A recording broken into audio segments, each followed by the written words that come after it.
Welcome back, my friend. The lamps are lit, the wind has quieted, and somewhere in the shadows the Niffler has found something shiny again. But this time, it's not gold. It's a story, and tonight, he's ready to share it with you. So settle in and listen closely. It begins like this. The June evening settled over King's Cross with that particular silence that came only once a year. When the last student disappeared beyond the barrier, the last parent waved farewell, and the Hogwarts Express, finally freed from its clamorous burden, stood empty and soundless on its platform. Eldred Wickfield knew this silence better than his own reflection. 40 years of service had taught him to distinguish the shades of emptiness as clearly as others distinguished colors. He walked the corridor of the third carriage, and his footsteps, slow, methodical, measured by decades of habit, echoed in the darkness with a strange, mournful music. Click, clack, click, a rhythm he knew by heart, a rhythm that had become his life.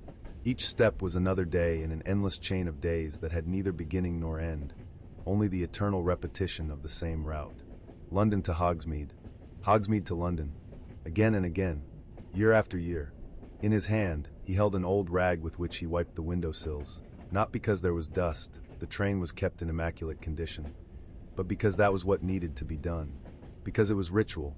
Because otherwise, he did not know how to fill the hours between journeys, when the train stood dead and empty, and Eldred wandered its carriages like a ghost that could not leave the place of its demise.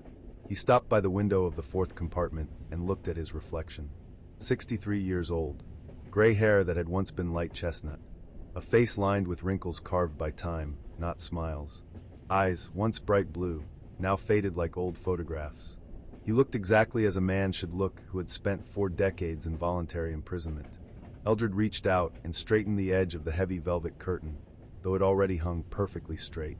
His fingers trembled, barely noticeably, but enough for him to feel it.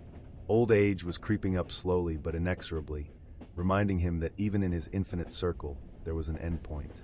How many more years? 5, 10, and then what? Who would wipe these windows when he was gone? He did not know. And what was worse, he did not care. Eldred took from his waistcoat pocket a pocket watch, an antique silver watch on a chain, a gift from his father at graduation. The case was pockmarked with scratches, and on the reverse side were engraved initials, E.W. Eldred Wickfield. The man he was supposed to become. The man he never became. The watch had stopped at 11:47 p.m. 40 years ago, on a June night when the world split in two, into before and after. Eldred had never wounded again. Not because he could not, but because time had stopped for him that night, just as it had for this watch. Why pretend he was still moving forward? He clasped the watch in his palm. The metal was cold, familiar, and closed his eyes. 40 years. 4 decades. 14,600 days, if one counted precisely. And Eldred counted. Oh yes, he counted every damn day. Every morning when he woke in his cramped little room at the station. Every evening when he fell asleep to the monotonous hum of magical lamps. Every journey, every route, every year. 40 years of service. 40 years of punishment. Though no one had ever called it punishment. The Ministry of Magic paid him a modest salary. Fellow railway workers greeted him on professional holidays.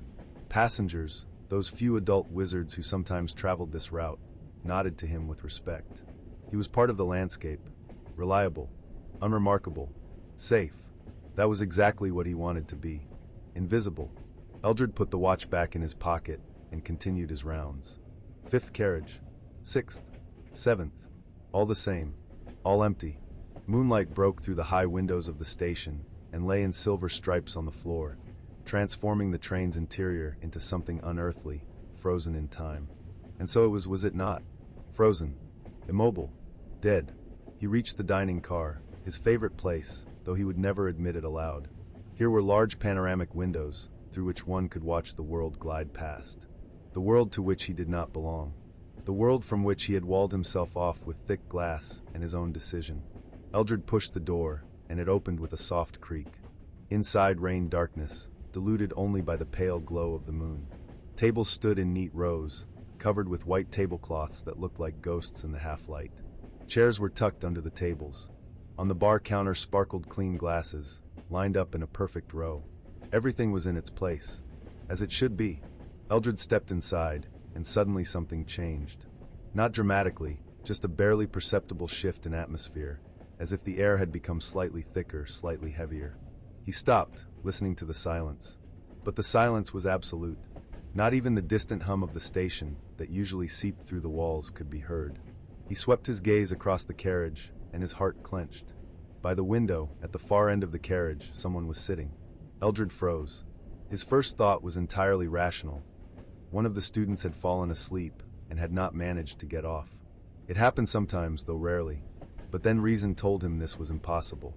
He himself had checked every carriage, every compartment, every corner of the train after the last student had stepped onto the platform. The train was empty. He was certain of it. And yet there, by the window, sat a figure. Eldred could not make out the face. The silhouette was blurred, as if wrapped in a light mist. But the contours were clear. A person of medium build, in something resembling a traveling cloak, sat absolutely motionless, looking out into the darkness beyond the window. Did not turn when Eldred entered. Did not flinch. Simply sat. There was something wrong about this immobility.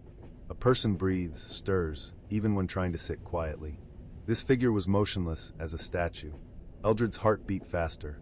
He took a step forward. "Excuse me," he said, and his own voice sounded too loud in the silence. "The train is closed. You cannot be here." The figure did not respond, did not move. Eldred felt a chill crawl down his spine. He had lived among magic all his life, studied it at Hogwarts, worked on a magical train, seen the wonders and horrors it could create. But this feeling, this oppressive, heavy feeling of something wrong, was special, familiar and frightening at once. He took another step, then another. The floor creaked softly under his weight. The figure finally moved. Very slowly, almost imperceptibly, it tilted its head, as if listening to something only it could hear. And then just as slowly, it began to dissolve. Not vanish. Not disappear with a crack or flash of magic. Simply dissolve like smoke dispersed by wind. The contours became less and less distinct, more and more transparent, until finally nothing remained but an empty chair by the window. Eldred stood frozen in place, breathing heavily. His hands trembled. Silence rang in his ears. This was not a hallucination. He knew hallucinations, had seen them in the first years after that night, when he could not fall asleep without sleeping draft. This was something else, something real. He forced himself to move forward, to the table where the figure had sat. The place was empty. The chair was cold to the touch. But on the table, on the white tablecloth, Eldred saw something that made his heart stop. A trace of condensation. A small damp spot, as if someone had placed a glass of cold water there. And beside it, barely visible in the moonlight, lay one thin golden hair. Eldred reached out and took it. The hair was real, warm, alive. He held it in his palm, watching it glisten in the weak light, and suddenly a wave of memories crashed over him, so powerful that he almost swayed. Golden hair, light laughter, the smell of apples, a yellow and black scarf that was always slightly askew. Thomas, a name he had not spoken aloud for 40 years. A name carved into his heart so deeply that sometimes he felt its weight physically, like a stone in his chest. Eldred closed his eyes, clutching the hair in his fist. No, this was impossible. Thomas was dead. 40 years dead. He could not come back. The dead did not return. Though wait, he worked on a magical train. He had seen the ghosts of Hogwarts, nearly headless Nick, the Grey Lady, the Bloody Baron. He knew spirits existed, that the dead sometimes remained. But Thomas had never appeared. Not once in 40 years. Not even when Eldred begged him in the darkest nights, when guilt strangled him, so that he could not breathe. Not even then did Thomas come. Why now? Eldred opened his eyes sharply and looked at the table. The hair, the condensation, the empty chair. "I'm tired," he said aloud, and his voice trembled. "Just tired. It's been a long day. I need to rest." But even as he said it, he knew he was lying to himself. Eldred turned and walked quickly out of the dining car. The corridor seemed longer than usual, darker. His footsteps echoed too loudly. He reached the service compartment at the end of the train, a small room where conductors' belongings were stored, and pushed open the door. Inside reigned the familiar cramped space. A narrow bench, a shelf with papers, hooks for clothing, a small safe in the corner. Eldred felt safe here. This was his space, his corner in this train prison. He approached the safe and, taking out his wand, whispered an opening charm. The door opened with a soft click. Inside lay little: a few official papers, an old photo album he had not opened in years, and a wooden box covered in the dust and cobwebs of time. Eldred took the box. His hands trembled so badly he almost dropped it. He sat on the bench and placed the box on his knees. For 40 years he had not opened it. For 40 years he had tried to forget it was there. But now, after what he had just seen, he had no choice. Eldred lifted the lid. Inside, neatly folded, lay a yellow and black Hufflepuff scarf. The colors had faded, the fabric worn at the edges, but it was still recognizable. Eldred reached out and touched it, carefully, as if afraid the scarf would crumble to dust. The fabric was soft under his fingers, and suddenly, unexpectedly, he smelled it. Apples. Faint, barely perceptible, but unmistakably recognizable. The smell of the Hogwarts kitchens, where house elves baked apple pies. The smell that Thomas always carried with him, because he could never pass the kitchens without going in and begging something delicious. Eldred held his breath. This was impossible. The scarf had lain here for 40 years, sealed in a box. The scent should have long since faded. But there it was, fresh, real, as if Thomas had just removed the scarf and left it here. Suddenly, Eldred heard it. A voice. Quiet, barely audible, like the whisper of wind. But they were words. He could not make them out, but the intonation, that soft, familiar intonation, passed through him like an electric current. Eldred jumped to his feet, dropping the box. The scarf slipped out and fell to the floor. He ran out into the corridor, looking both ways. "Thomas!" burst from him before he could stop himself. "Thomas, is that you?" Silence. Only silence. But then, so quietly he almost did not hear it, something moved at the other end of the corridor. A barely visible shadow that slipped into the gap between carriages. Eldred rushed there, his heart pounding in his chest. He reached the end of the carriage, pushed the door, and stepped onto the passage between carriages. Here it was colder, wind whistled through the cracks, though the train stood motionless. The smell of apples hung in the air. Eldred turned, looking into the darkness. Nothing. No one. But the smell was so strong he nearly choked on it. "If you're here," he said into the emptiness, and his voice trembled, "show yourself. Please. I have the right to know." There was no answer. Only the wind and the smell of apples. Eldred suddenly felt very old, very tired. He leaned against the carriage wall and covered his face with his hands. Perhaps he was going mad. Perhaps 40 years of guilt had finally destroyed his mind, and now he was seeing things that did not exist. Inside, neatly folded, lay a yellow and black Hufflepuff scarf. The colors had faded, the fabric worn at the edges, but it was still recognizable. Eldred reached out and touched it, carefully, as if afraid the scarf would crumble to dust. The fabric was soft under his fingers, and suddenly, unexpectedly, he smelled it. Apples. Faint, barely perceptible, but unmistakably recognizable. The smell of the Hogwarts kitchens, where house elves baked apple pies. The smell that Thomas always carried with him, because he could never pass the kitchens without going in and begging something delicious. Eldred held his breath. This was impossible. The scarf had lain here for 40 years, sealed in a box. The scent should have long since faded. But there it was, fresh, real, as if Thomas had just removed the scarf and left it here. Suddenly, Eldred heard it. A voice. Quiet, barely audible, like the whisper of wind. But they were words. He could not make them out, but the intonation, that soft, familiar intonation, passed through him like an electric current.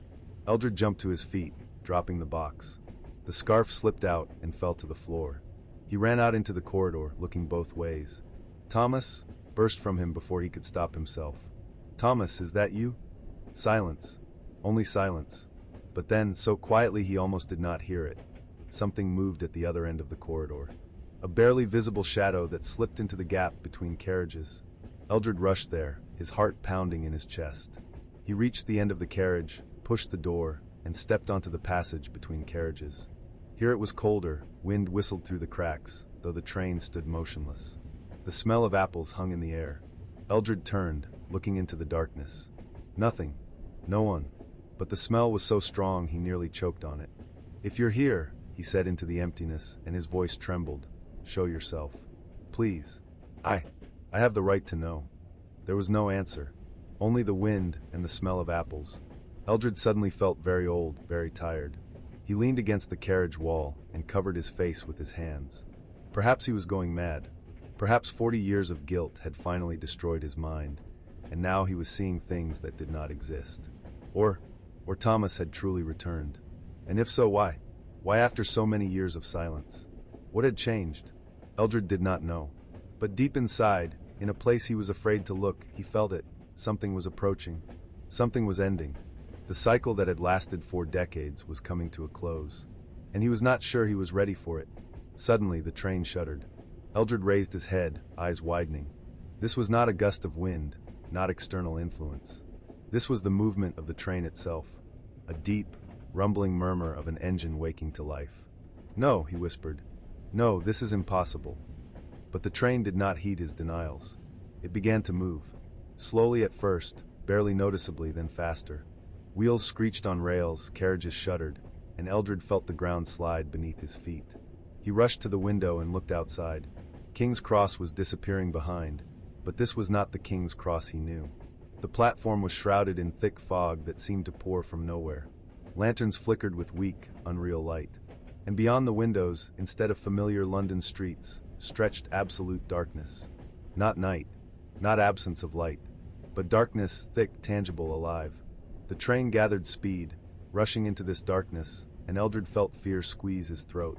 He tried to draw his wand, but his fingers would not obey. He tried to shout, but his voice stuck somewhere in his chest. The light in the carriages began to dim. Magical lamps that usually burned with stable bright flame now flickered like candles in wind. Shadows in the corners of the carriage deepened, became thicker. Eldred suddenly felt a strange sense of déjà vu. He had been here before. In this darkness, in this silence, in this train rushing nowhere. 40 years ago. The realization struck him with such force that he staggered. This journey, this last journey of the year, this was not just an ordinary night. This was an anniversary. 40 years ago, on this same night in June, the Hogwarts Express had stopped by the Forbidden Forest. 40 years ago, everything had changed forever. Eldred approached the nearest window and pressed his face against the cold glass, trying to make out something in the darkness. But there was nothing. Only fog swirling beyond the glass like something alive. And then he saw it. In the window's reflection, behind his back, stood a figure. Eldred froze. He had not heard footsteps, had not felt a presence, but in the reflection, clearly and undeniably, stood a young man. Golden hair, broad shoulders, a yellow and black scarf around his neck. Thomas. Eldred slowly turned. The corridor was empty. He looked at the window again. The reflection was still there. Thomas stood motionless, looking straight at Eldred through the glass. His face was calm, almost sad, and then he raised his hand and pointed toward the next carriage. The message was clear. Go there. Eldred breathed heavily, his heart pounding so loudly he heard its echo in his ears. He did not want to go, did not want to face what awaited him in those carriages of memory. But he had no choice. Not now, not after 40 years. He looked at the reflection one last time. Thomas still stood there, hand outstretched, pointing forward. Eldred understood. The train was not heading to Hogwarts. It was heading into the past he had tried to forget for 40 years. And it was time to remember. Eldred stood before the door to the next carriage, and his hand trembled over the handle. Behind him sounded the monotonous clicking of wheels on rails, a sound that had accompanied him all his life, but had never sounded so ominous. The train rushed through darkness, and Eldred could not shake the feeling that every meter of track was leading him deeper not into space, but into time. Backward, into that night. He pushed the door. The carriage greeted him with warmth. Not physical warmth. The air was still cool, but the warmth of memory that suddenly washed over him like a wave. Summer sun breaking through the windows. The smell of old seat upholstery and the light aroma of sweets that students always secretly ate in compartments. Laughter echoing somewhere far away in another carriage. Eldred stepped inside and froze. By the window, in the third compartment on the left, sat 2 young men. One tall with dark chestnut hair and bright blue eyes, in a blue Ravenclaw jumper. The other, broad-shouldered, with golden hair that gleamed in the sunbeams, face smiling and open, around his neck, a yellow and black Hufflepuff scarf. Himself, and Thomas, 18 years old, freshly graduated from Hogwarts, with all life ahead, with the world laid before them like an unfolded map, full of possibilities. Eldred could not tear his gaze from this scene. This was not a simple memory. This was something more. He saw them so clearly, as if they were real, alive. He saw details, the folds of their school robes, a thread that had come loose from a sleeve, even a tiny stain on the left shoe. A memory of the time Thomas had stepped in a puddle of potion in Charm's class. This was not his imagination. This was his past, come to life. Eldred drew closer, not noticing how his feet carried him forward of their own accord. He stopped by the compartment, on the other side of the glass partition, and for the first time in 40 years saw his own face young. Without wrinkles, without gray hair, without that burden of weariness that had settled on his shoulders and had never let go. He looked happy, or at least was trying to look so. Thomas was saying something, and though Eldred heard no sound at first, as if someone had turned down the volume, suddenly words began to seep through, first quiet and indistinct, then clearer and clearer. And imagine, Eldred, I've already arranged for a small plot near Hogsmeade. Thomas was saying, his eyes shining. Not very large, but enough to plant a garden. A real magical garden, you understand? Not just vegetables for potions, but something special. Trees that bloom all year round. Flowers that glow at night. Perhaps even bouncing bulbs, if I can tame them. Young Eldred smiled, but the smile did not reach his eyes. Outside the window, familiar landscapes floated past. They had already left Hogsmeade behind, leaving the castle towering on the hill in their wake. The last journey.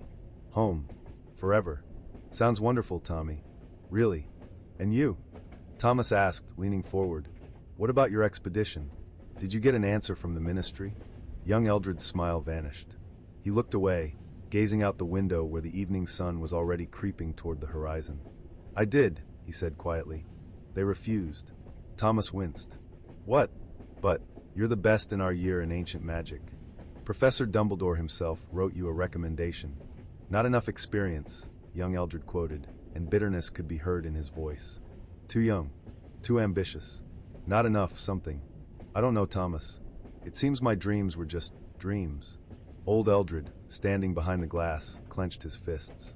He remembered this conversation. Remembered every word, every feeling. That letter from the ministry had arrived a week before graduation. Cold, official, with the seal of the Department of Magical Research. Refusal. Simple, categorical refusal.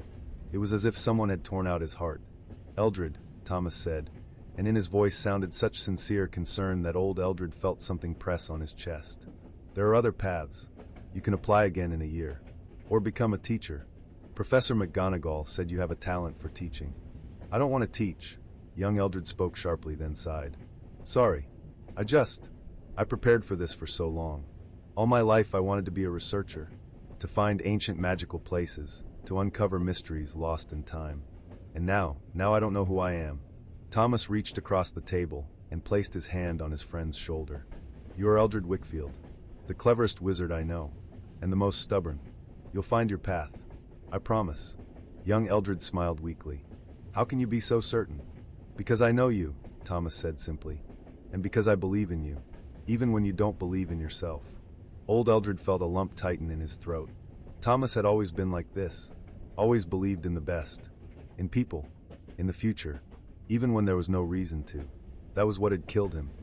By the way, Thomas said, trying to lighten the mood, did you hear about the Hollow Glade? Young Eldred raised an eyebrow. The Hollow what? Glade. It's an old legend about a place somewhere in the Forbidden Forest. They said ancient wizards used it as a point of power or something like that. A place where magic concentrates so densely it can respond to people's emotions. Sounds like a fairy tale for first years, young Eldred remarked, but curiosity crept into his voice. Perhaps, Thomas agreed. But Professor Kettleburn mentioned it last week in his final lecture. Said students used to try to find it, but no one ever came back with concrete proof. Some said the place healed magical wounds. Others that it took away pain. And some claimed it. He paused, as if searching for words. What? Young Eldred prompted. That it took people, Thomas finished quietly. Those who came there with broken hearts or in despair. As if the place fed on them. Young Eldred snorted. Now that definitely sounds like a horror story. Thomas laughed. Probably you're right. But it's interesting, isn't it? A magical place that responds to emotions. If it existed, imagine how much you could learn about it. If it existed, young Eldred repeated, and if it didn't devour researchers. They both laughed, and the conversation moved to other things. But old Eldred was not laughing. He stood motionless, watching this scene from his past, and felt cold creep down his spine. The hollow glade. Thomas had joked about it then. They had both joked. Neither of them believed it was real. And a few hours later, one of them was dead. The memory began to blur. The contours of the young men became less distinct, colors paled, sounds faded. The sunlight dimmed, leaving only grayness and silence. Eldred reached out, as if trying to hold on to this moment, but his fingers cut through air, touching only emptiness. "Thomas," he whispered. But the memory crumbled like smoke, and Eldred stood alone again in an empty carriage. Only now the carriage was not the same. The light had dimmed almost completely. No warmth remained. And when Eldred looked down, he saw what had not been there before. Tracks. Dirty footprints on the floor. Earth, wet leaves, even pebbles, as if someone had just come from the forest. They began by the entrance to the compartment where the memory ghost had just sat, and led deeper into the carriage, to the door leading to the next compartment. Eldred felt his heart beat faster. He knew these tracks, remembered them. They were his tracks. He followed them, because he could not follow. Each step echoed in the silence too loudly. The floor creaked underfoot, though it had never creaked before. The air grew colder with each step. So cold he could see his own breath, little white clouds that hung in the air for a moment before vanishing. Somewhere ahead, deep in the carriage, he heard a sound. Quiet, barely perceptible. A rustling like leaves in wind. A creak, like old branches rubbing against each other. Forest sounds. Sounds that should not be here, inside a train. Eldred stopped by the door to the next compartment. The tracks continued, through them. He placed his hand on the handle, the metal was ice cold, and pushed. The door opened with a prolonged creak. Beyond them was not an ordinary corridor. It was space, hard to describe otherwise. The walls were where they should be, but they seemed distant, blurred, as if Eldred were looking at them through water. The floor underfoot felt solid, but his gaze slid over it, finding no purchase. And the lighting was wrong. Not dark, but not light either. Half darkness, gray and colorless, that seemed not so much the absence of light as its distortion. And in the middle of this space stood a figure. Eldred froze on the threshold. The apparition was clearer now, much clearer than before. He saw details, the folds of the school robe, a thread that had come loose from a sleeve, even a tiny stain on the left shoe, a memory of the time Thomas had stepped in a puddle of potion and charms. Thomas stood with his back to him, looking toward the far end of the corridor. His golden hair glowed dimly in the gray light. He did not move, did not breathe, just stood, motionless as a statue. "Thomas," Eldred called, and his voice trembled. The apparition did not turn, but slowly, very slowly, it raised its right hand and pointed forward. The message was clear. "Go on." Eldred took a step into the corridor, and the world tilted. Not physically, the floor remained level underfoot, but something in space shifted, as if reality had lost its balance for a moment. He staggered, grabbing the wall, and suddenly heard it. A voice. His own voice, young and full of despair. "I can't anymore. I can't." The words echoed in the silence like an echo from another dimension. Eldred clenched his teeth, trying not to listen, but the voice insisted, growing louder. "All my dreams, everything I believed in, all meaningless. A memory. Not visual this time, but auditory. An echo of his own thoughts that night when he left the train and went into the forest." Eldred closed his eyes, but it did not help. The voice was now not outside, but inside his head, directly in his consciousness. Why try if nothing's worthwhile anyway? Why live if there's nothing to wait for? "Stop," Eldred whispered. "Please stop." But the voice did not stop. And suddenly another joined it, warm, familiar, full of concern. "Eldred, Eldred, where are you?" "Thomas." He was calling him, searching for him. Eldred opened his eyes sharply. The apparition still stood ahead, hand outstretched forward. And suddenly it turned. Thomas's face. He looked exactly as Eldred remembered. A broad face with soft features. Brown eyes, always full of warmth. A smile that appeared so easily, as if inside him burned a little sun that nothing could extinguish. Only now he was not smiling. His eyes were sad. Not angry, not accusing, just sad, as if he were looking at something very, very sad. He was looking at Eldred. Their gazes met, and Eldred felt something inside him begin to break. For 40 years he had avoided this gaze, had imagined it in his worst nightmares, seen it in reflections when he could not sleep. But he had never looked at it truly, never met it face to face. Now he could not look away. "Thomas," he whispered, and his voice broke. "Thomas, I'm so sorry. I'm so infinitely sorry." The The apparition did not answer. But Eldred heard a voice, not with his ears, but somewhere deep inside, where memories and regret lived. You remember only what you allow yourself to remember. The words resonated in him like a blow to the chest. I remember, Eldred protested. I remember everything, every detail, every second. No, you remember what allows you to feel guilty, but not the whole truth. Eldred felt his legs tremble. He wanted to protest, to shout that it was not true, that he remembered everything as it was. But somewhere deep inside, in a place he was afraid to look, he knew. The apparition was right. Thomas's apparition raised its hand and pointed at something. Eldred lowered his gaze and saw it was pointing at his own hand, at the watch hanging on a chain from his pocket. Eldred took it out. The silver case gleamed dimly in the gray light. The hands were frozen at 11:47 p.m., as always. But as he watched, the hands shuddered. His heart stopped. The minute hand moved backward, slowly, jerkily, like an old toy being wound up. 11:47, 11:46, 11:45. The hour hand also began to move. 11:10, 9. The watch was going backward in time. Around Eldred, the world began to change. The carriage walls blurred, dissolved, replaced by something else. The darkness thickened, but this was no longer the darkness of the train. This was the darkness of the forest. He smelled damp earth, rotting leaves, tree bark, heard rustling in the bushes, the distant cry of some night bird. The train braked sharply.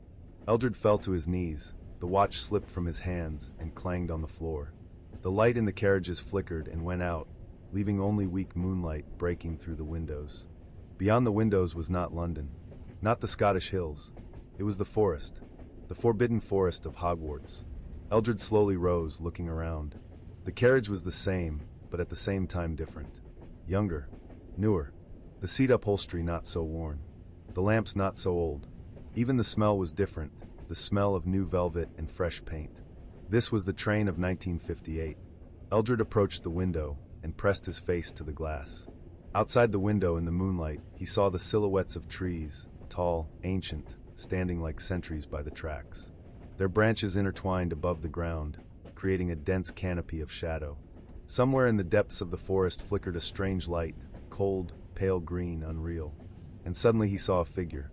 A young man in a blue jumper was leaving the train, moving slowly as if in a trance, walking straight toward the forest, toward that strange light. It was himself. 40 years ago, Eldred watched as his young version disappeared between the trees, swallowed by darkness. And then, a few minutes later, heard a desperate cry. Eldred, Eldred, where are you? Another figure leapt from the train, a broad-shouldered boy in a yellow and black scarf. Thomas.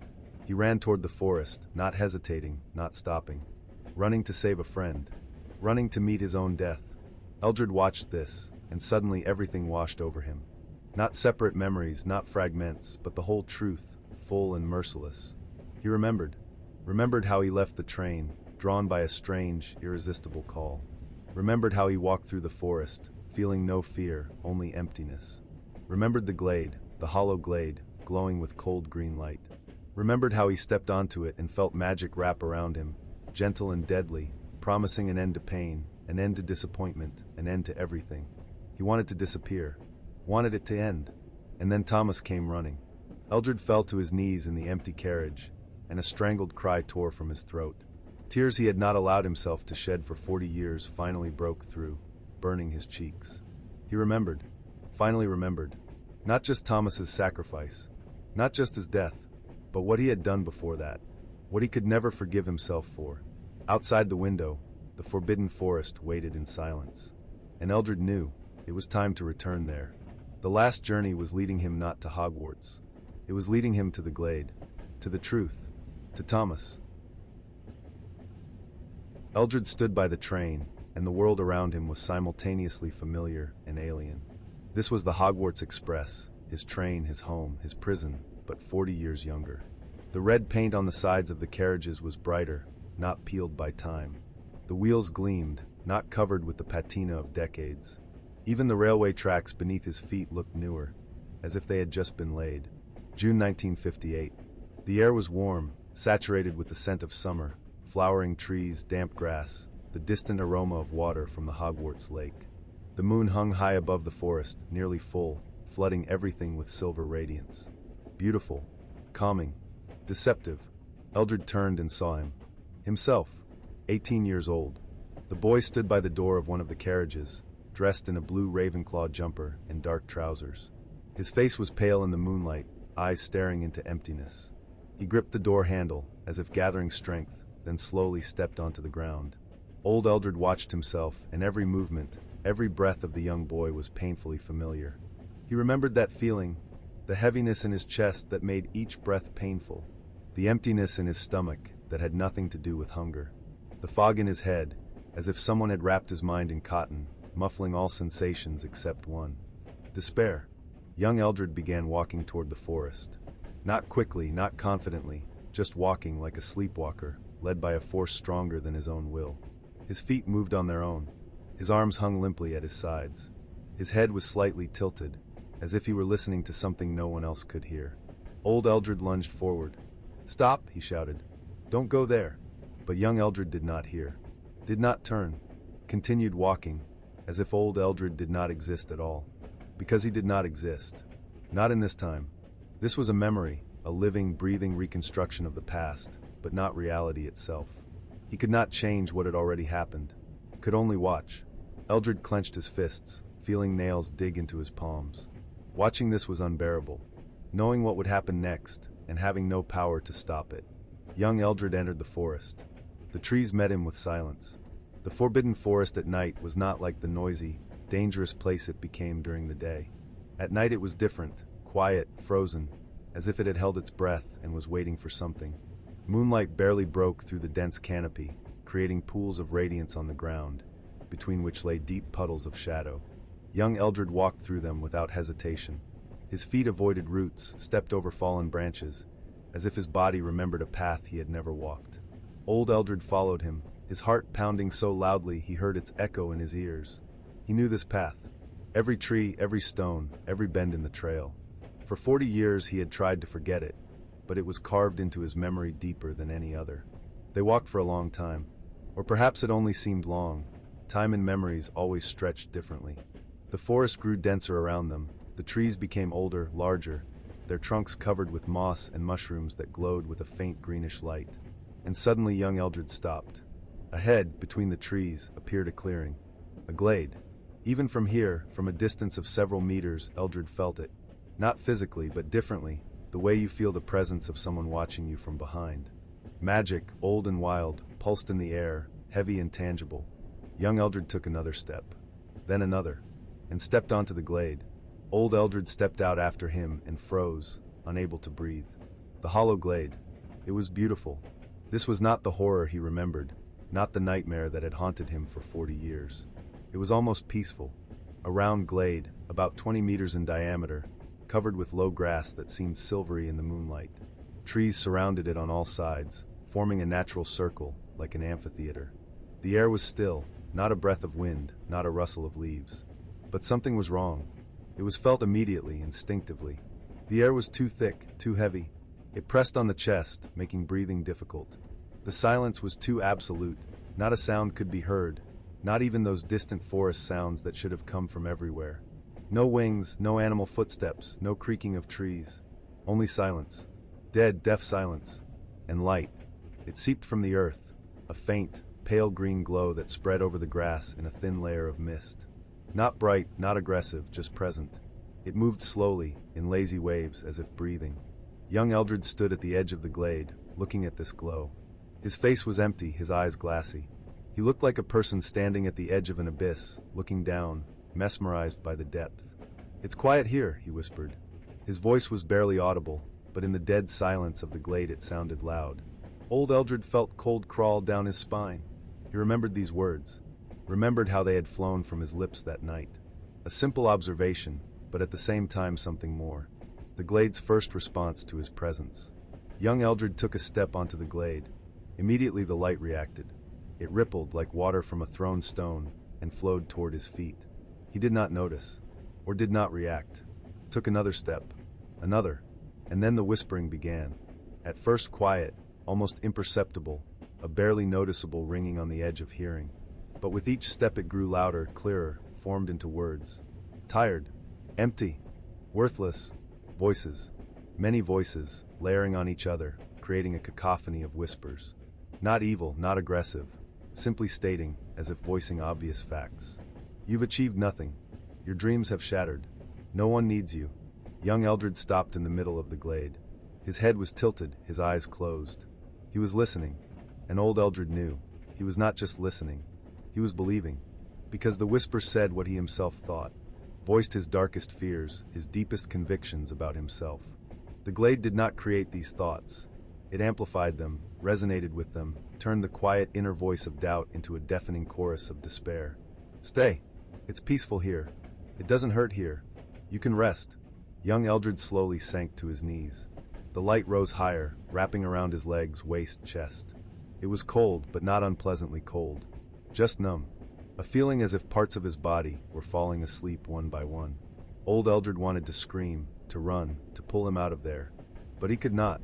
Could only stand and watch as his young version slowly surrendered to the glade. It's better this way. You won't hurt anyone. You won't be a burden to anyone. Just disappear. And suddenly through the trees rang out a cry. Eldred! Eldred, where are you? Thomas. His voice was filled with panic, despair, fear. He ran through the forest, not looking at the path, stumbling over roots, pushing through branches. Old Eldred knew what had happened. Thomas had woken, not from noise or movement, but from an inner instinct that screamed of danger. Hufflepuff intuition, the ability to sense when someone close was in trouble. He opened his eyes, saw the empty place beside him, and immediately understood something was wrong. He ran from the compartment, did not find Eldred in the carriage. Saw the open doors, tracks on the damp earth by the rails leading to the forest, and without hesitating a second, ran after him. Old Eldred saw him now, young Thomas bursting onto the glade. Golden hair disheveled, face red from running, eyes wide open. The yellow and black scarf hung from his neck, one end caught on a branch, but Thomas did not stop to unhook it. The scarf simply tore, leaving a piece of fabric on the tree. He saw Eldred, on his knees, in the middle of the glade, surrounded by green light, and his face contorted in horror. Eldred, what are you doing? He rushed forward, but did not manage 2 steps before he stumbled, as if hitting an invisible wall. The air around the glade was thick, resisted movement. A magical barrier, not physical but tangible. Thomas pushed against it, first with his hands, then with his shoulder, and finally broke through. He burst onto the glade, and the light immediately reacted, rippling toward his feet. Tommy, young Eldred whispered, not raising his head. His voice was distant, indifferent. Go away. It's dangerous here. That's exactly why I'm here. Thomas ran closer, grabbed him by the shoulders. Eldred, get up. We have to go. Right now. I don't want to go, young Eldred spoke calmly, as if discussing the weather. It's good here. It's quiet. This is a cursed place. Thomas shook him, but Eldred was limp, like a doll. This is the hollow glade. The one we joked about. It's real, and it's taking you. Let it take me, young Eldred whispered. I don't care. Thomas froze. Something appeared in his eyes, understanding, horror, despair. He looked down and saw that the light was already wrapping around his own legs. Felt the cold creeping upward, the feeling of numbness spreading through his body, and heard the whisper. He doesn't want your help. Leave him. Save yourself. Thomas clenched his teeth. Old Eldred saw how the muscles of his jaw tensed, how his hands holding Eldred's shoulders trembled. No, Thomas said loudly, and his voice was firm. I won't leave him. He pulled Eldred, trying to lift him to his feet, but he was dead weight. The light rose higher, already to Thomas's knees. The whisper grew louder, more insistent. You'll both die. It's foolish to save someone who doesn't want. Think of yourself. Thomas looked around, looking at the edge of the glade. He could reach it in 5, maybe 6 steps. Could run out, save himself. Leave Eldred here. Old Eldred saw this moment of hesitation. Saw something flash in Thomas's eyes. Not fear for himself, fear for his friend. Understanding that if he let go of Eldred now and ran, he might be able to find help. But there would be no time. Eldred would be lost. Thomas made his decision in a second. He grabbed Eldred with both hands, put his shoulder under his body, and with all his strength pushed him backward, toward the edge of the glade. Young Eldred flew back like a sack and fell on the grass beyond the light. The impact was strong. It knocked the air out of him, made his eyes open. The fog lifted, as if a veil had been torn from him. He blinked, looked around, and suddenly realized where he was, and what he had just done. Tommy, he screamed, jumping to his feet. Thomas stood in the center of the glade. The light now wrapped around him completely, rising to his chest. It moved faster, as if sensing it was losing one victim, and now clung to the other with doubled force. Young Eldred rushed forward, but hit the invisible barrier. The glade would not let him back in. He beat against it with his fists, pushed with his shoulder, shouted spells, but nothing worked. "Tommy, no! Come back! Run out!" Thomas looked at him, and in his eyes was so much. Fear, yes, it was there, unhidden and honest. But also determination, calm, and something else, something old Eldred could not name then, and could not name now. Acceptance, perhaps, or love. Not romantic love, but different, deep, sacrificial love of a friend, ready to give everything. "Someone has to stay," Thomas said, and his voice was calm, almost gentle. "So you can go." "No!" Eldred screamed, and his voice cracked. "It should have been me. I should have stayed. Tommy, please." The light rose to Thomas's neck. He could no longer move, his feet had grown into the earth, his arms hung limply at his sides.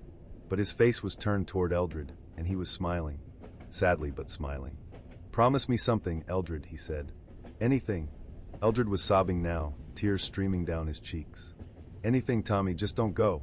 "Promise," Thomas repeated, and his voice began to weaken, as if moving away, "that you'll come out of the darkness." The light reached his chin. "Promise that you'll find the light." To his lips. "That you'll live life." To his nose. "For both of us." Thomas smiled one last time, and then the light consumed him completely.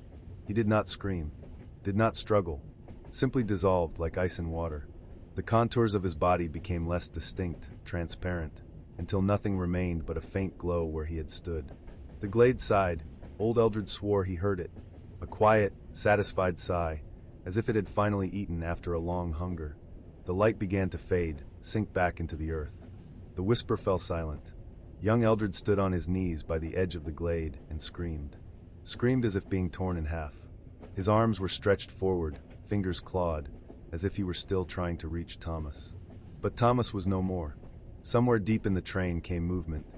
The conductor finally woke from the magical sleep that the glade had cast over all passengers, so no one would interfere with its feeding. The magic, satisfied with its sacrifice, retreated, releasing the others. Soon there would be searches, questions, investigation. But they would find nothing. Thomas Gilchrist had simply vanished. The last person to see him alive was Eldred Wickfield. And Eldred would tell nothing. Never. Because how could he explain what he himself did not understand? Old Eldred stood on that same glade, which no longer glowed. Did not whisper. Just an ordinary glade in the middle of the forest, covered with grass and moonlight. Its magic was exhausted, or perhaps it had fallen asleep, satisfied with the sacrifice that had fed it for decades to come. Behind him something moved. Eldred turned. Thomas stood at the edge of the glade. Not a ghost, not a semi-transparent apparition, real, tangible, as if alive. He looked at Eldred, and in his eyes was no anger, no reproach, only sad tenderness. They stood like that for a long time, not moving, not speaking. Words were unnecessary. Gazes said everything. Finally Eldred spoke. His voice was quiet, broken. "I didn't keep the promise." Thomas did not answer. "You gave your life," Eldred continued, and tears flowed down his cheeks again. "So I could live. And I hid in the train. I didn't live life, Thomas. I just existed. 40 years. I just rode back and forth like a ghost, not seeing the world, not feeling anything. I betrayed you. Betrayed your sacrifice." Thomas took a step forward. Another. Approached Eldred and placed his hand on his shoulder. The touch was real. Warm. Alive. Eldred froze, afraid to move, afraid that Thomas would vanish if he tore his gaze away for even a moment. And then he heard a voice. Not with his ears, somewhere inside, in the place where memories lived. "It's not too late." 3 simple words, but they struck Eldred with the force of a spell. He raised his head, looking into Thomas's eyes. How? How can I fix this?" Thomas smiled, sadly but warmly, and turned toward the train. Stretched out his hand, pointing at the last carriage. The same one where everything had begun that night. Where Eldred had first seen the apparition. The message was clear. "Go there. Finish this." Eldred wiped his tears and nodded. He looked at the glade one last time, the place that had taken from him everything that mattered. The place he had hated and feared for 40 years. But now he understood. The glade was not evil. It was only what it was, an ancient place of power that responded to human emotions. It had not chosen Thomas. Thomas had chosen it, had chosen to stay so Eldred could go. And now it was time to keep the promise. Eldred turned and walked toward the train. Thomas walked beside him, a quiet companion on the last stretch of this journey. The train waited. The last carriage glowed with faint light inside. Eldred understood. This was his last chance. The last train not to Hogwarts, but to the life he had never lived. They walked the train corridor in silence. Eldred ahead, Thomas behind, a quiet presence that needed no words. Their footsteps echoed in sync, like the echo of one heart beating in two chests. The world around them changed with each carriage. The darkness that had shrouded the train retreated. The fog beyond the windows dispersed, revealing not the forbidden forest, but the morning sky, pale pink, with the first flashes of golden sun. The air became lighter, warmer. Even the train itself seemed different, younger, fresher, as if time had turned back and washed away decades of heavy memories. Eldred passed through the carriages that had just been filled with ghosts of the past, and now they were clean. Empty, but not in a frightening sense, in a calming one. As if old wounds had finally healed, leaving only barely visible scars that no longer hurt. The dining car, where he had first seen Thomas. The corridor with tracks of earth and leaves. The compartment where memories of their last conversation had come to life. Each place was now freed from its burden. Accepted. Released. They reached the last carriage. The same one where everything had begun this strange night. Eldred placed his hand on the door handle and hesitated for a moment. This was the last step. The last compartment. After this, only an ending. Or a beginning. He pushed the door. The compartment greeted him with light. Not electric, not magical, natural light of a summer morning, pouring through the wide-open window. The air was infused with the scent of fresh grass, the distant aroma of flowers, the light coolness that came only at dawn. Two seats facing each other, a table between them, clean and simple, velvet curtains swaying in the light breeze. Everything looked exactly as it had 40 years ago, when he and Thomas sat here, discussing the future that seemed so promising. Eldred entered and sat by the window. Thomas sat opposite, just as he had then. They looked at each other, and for the first time this long night, Eldred felt no fear. Felt no guilt. Only deep, all-consuming weariness, but not oppressive, almost pleasant. The weariness after a long journey, at the end of which one could finally rest. Thomas smiled, and spoke, not with a voice in the head, not a soundless whisper, a real voice that sounded in the compartment space, warm and alive. "Did you think I came to reproach you?" he asked. His voice was so familiar that Eldred felt something tighten in his chest. How many years had he not heard this voice? How many nights had he imagined it, trying to recreate the intonations, the rhythm, the warmth? "Didn't you?" Eldred answered quietly. "I took your life, Thomas. Everything you had. Everything you wanted. Your garden in Hogsmeade. Your girl. Your future." Thomas tilted his head, and something flashed in his eyes. Not anger, not reproach, just sadness. "No, Eldred," he said softly. "You didn't take it. I gave it. There's a difference." "What difference?" Eldred felt his voice tremble. "The result is the same. You're dead. Because of me." "The result is the same," Thomas agreed. "But the reason is different. You didn't ask me to follow you that night. You didn't ask me to step onto that glade. I made a choice. A conscious, voluntary choice. I chose to save you, knowing it would cost me my life." "But why?" Eldred was almost shouting now, and tears welled in his eyes again. "Why did you do it?" "I wasn't worth it. I was weak, selfish. I gave in to despair over one damn refusal. I didn't deserve for you to." "You did," Thomas interrupted him firmly. "Not because you were perfect.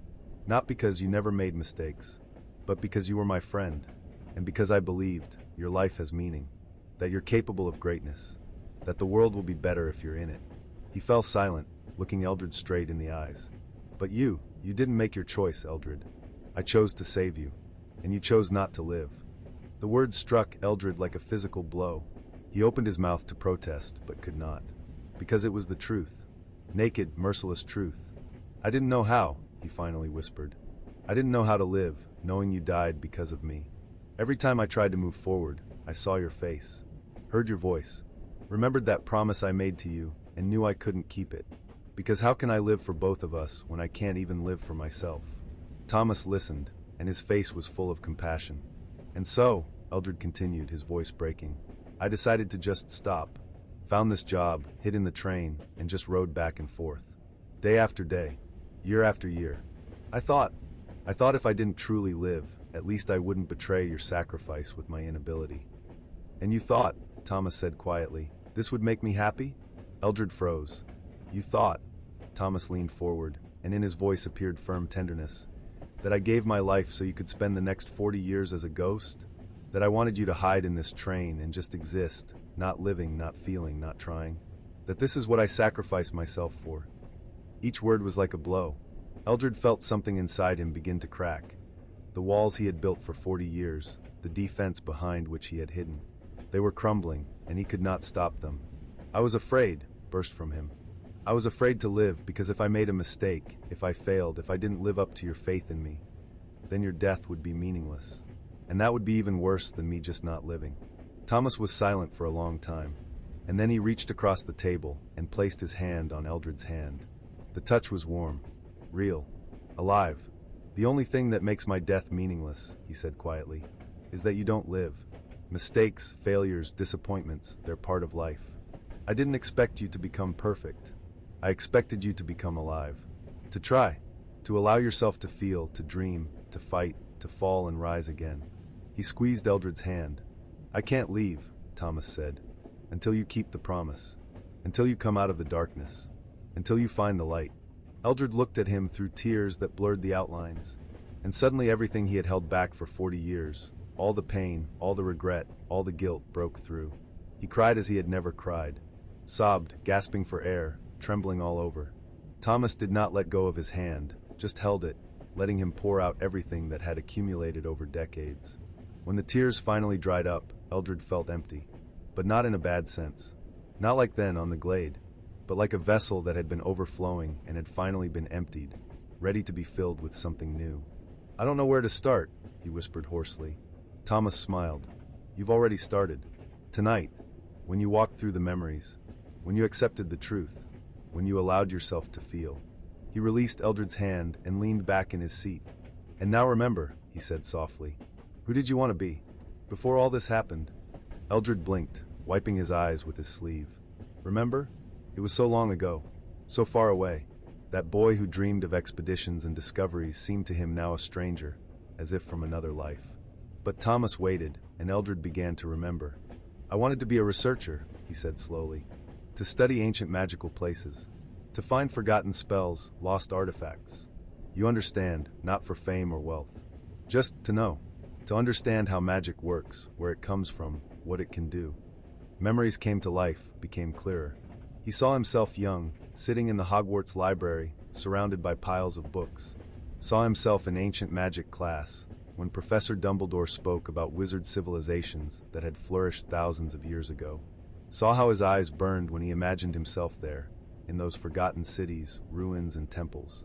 Or a teacher, he continued, like Professor Dumbledore. Someone who doesn't just pass on knowledge, but ignites that spark in students. Curiosity, the thirst to learn. I wanted young wizards to understand that magic isn't just spells and potions. It's a way of seeing the world differently. He fell silent, looking out the window at the morning sky. I wanted to matter, he said quietly. Wanted my life to change something, even if it was one person, one student, one discovery. Something that would remain after me. Thomas listened with a smile. And why do you think you can't do this now? He asked. Eldred turned to him. I'm 63, Thomas. I spent 40 years punching tickets. I'm old, tired. What kind of researcher or teacher am I? 63 isn't 90, Thomas said. You have time. Perhaps not as much as you would have had at 18, but enough. And the experience you've gained, even here on the train, it also has value. You know what it's like to lose everything and continue to exist. You know darkness from the inside. That doesn't make you weaker, but stronger. Wiser. He leaned forward. You can help those who are going through the same thing you did. Can be the one who pulls them out of darkness. Just as I pulled you out. These words resonated in Eldred. Resonated so deeply that he felt something inside him, something long numb, begin to move, to come alive. Suddenly the compartment door opened quietly. Eldred turned and saw a boy.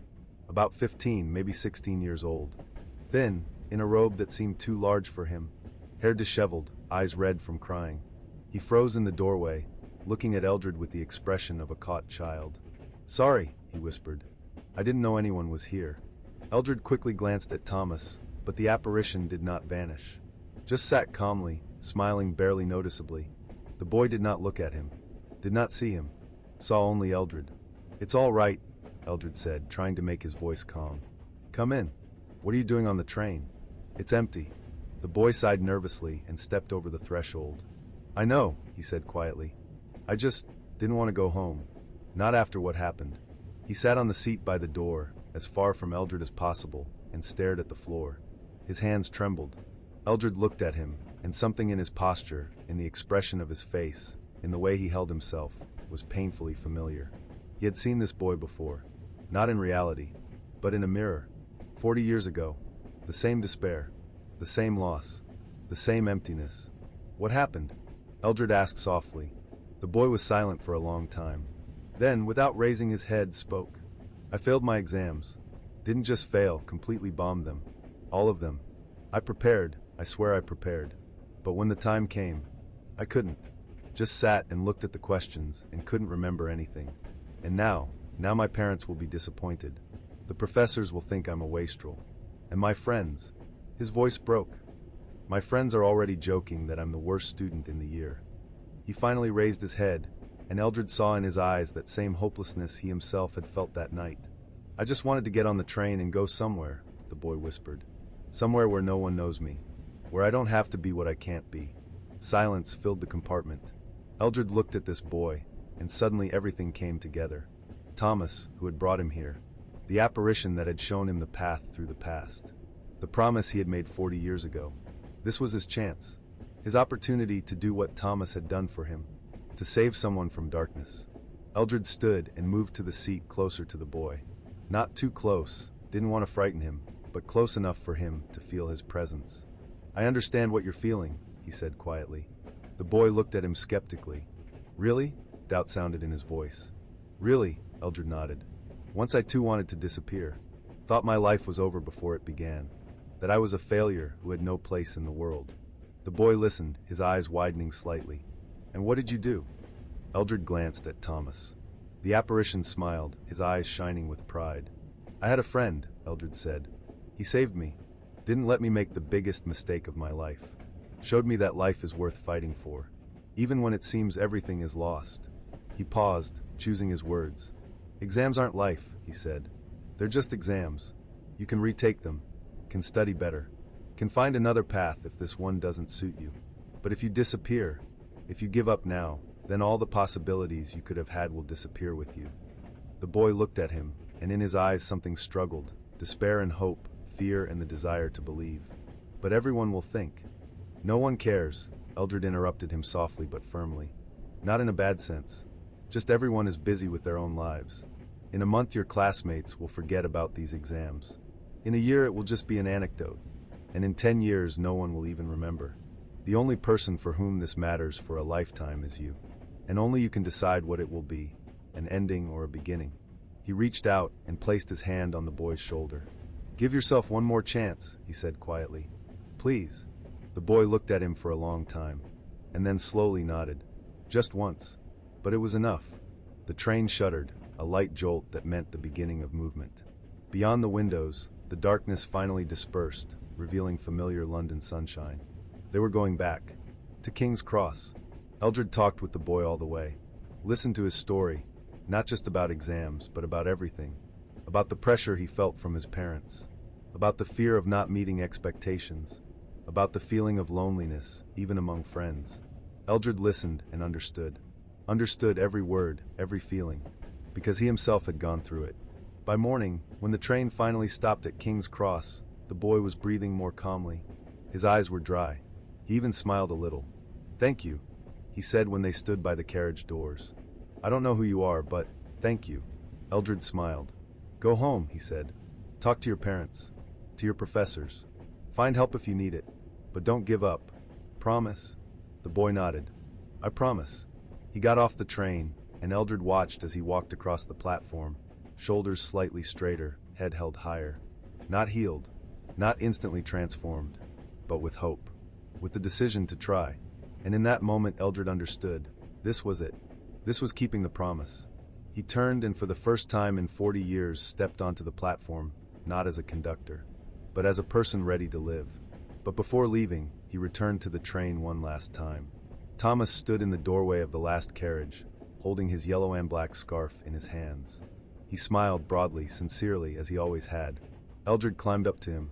"You did it, Eldred," Thomas said quietly. "You saved him, just as I saved you." "I'm ready, Tommy," Eldred answered, and his voice was calm. "Ready to live. To truly live." Thomas nodded. "I know. That's why I can leave." He placed the scarf on the seat by the window, carefully, tenderly, as if it were a treasure. "Someone else will find it," he said, "and perhaps it will bring them warmth, as it brought me." He approached the open compartment window. Morning sunlight poured through it in a golden stream, so bright that Eldred could barely look. Thomas turned one last time. "Thank you, my friend," he said, and his voice trembled with emotion. "For remembering, for finally letting go, for giving me peace." "I'm the one who should thank you," Eldred answered, and tears flowed down his cheeks again. But this time they were light. "For everything, for the life you gave me. Twice." Thomas smiled, and then stepped into the light. He did not vanish, did not dissolve, simply became part of the light, golden, warm, radiant. Eldred felt warmth wash over him, embrace him, penetrate inside, healing the last wounds. And then the light faded, leaving only an empty compartment and the scarf on the seat. Eldred stood there for a long time, breathed, felt, lived. Then he took from his pocket his watch. The hands were moving, 40 years behind, but moving. He wound it, slowly, carefully, and set it to the correct time. 7:23 in the morning, the beginning of a new day. He put the watch back in his pocket and left the train. The King's Cross platform was empty, too early for passengers. Morning light flooded everything with golden radiance. The air smelled of coffee from a distant kiosk, fresh newspaper life. Eldred walked toward the exit. Each step came easier than the last. He passed the barrier of platform 9 3/4, past the information stand, past the familiar benches where he had spent thousands of hours. Did not look back, did not linger, just walked. By the exit, on a bench, he left something. An old framed photograph he had carried in his waistcoat pocket for 40 years. In the photo, 2 young boys, 18 years old, smiling at the camera. One in blue, the other in a yellow and black scarf. Someone would find it, perhaps turn it into lost and found, perhaps throw it away, or perhaps look at it and remember that once they too were young. And that friendship is the most precious thing we have. Eldred left the station. The light of a summer morning struck his face, warm, bright, alive. He squinted, breathed in the air, a full chest, deeply, feeling oxygen in his lungs, and smiled. For the first time in 40 years, he did not know where he was going. And it was wonderful,